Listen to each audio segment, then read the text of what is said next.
विशेषतः या ज्या आश्रमशाळा आहे त्याचं रेटिंग केलं पाहिजे आणि ज्यांचं रेटिंग चांगलं आहे त्यांना स्किल डेव्हलपमेंटचं ट्रेनिंग करणारं इन्स्टिट्यूट सुरू करण्याकरता मदत केली पाहिजे.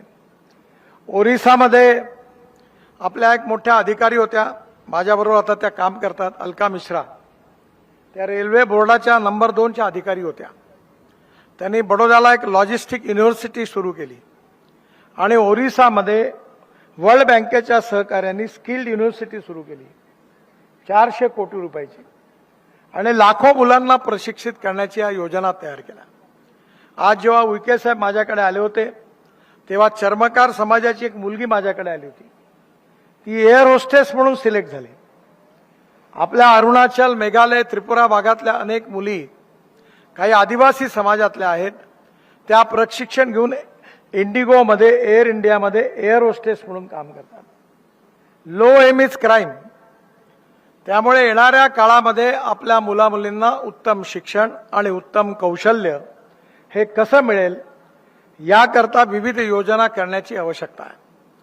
सरसकट शाळा, कॉलेज आणि आश्रमशाळा आमदारांना आणि आमदारांच्या बरोबरच्या लोकांना वाटणं हा धंदा करू नका.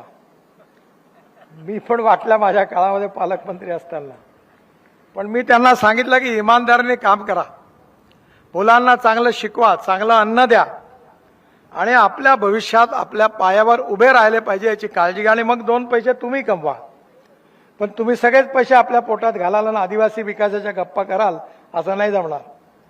तुम्ही चांगलं कामही केलं पाहिजे, मुलांनाही शिकवलं पाहिजे आणि त्यांना उत्तम नागरिक पण बनवलं पाहिजे. आणि म्हणून ज्यांचं रेटिंग चांगलं आहे, रेटिंग ठेवा, कारण स्पर्धा असली पाहिजे. मंत्र्याच्या शिफारसीने नका सिलेक्ट करू. मी अशोकरावांना सांगतो स्पष्ट तोंडावर, रेटिंग करून जे चांगलं काम करतील त्यांना प्रोत्साहन द्या आणि जे खराब काम करतील त्यांना सिस्टीमच्या बाहेर काढा.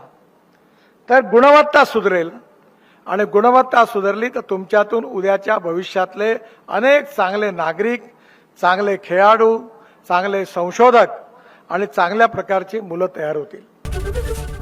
एबीपी माझा, उघडा डोळे बघा नीट.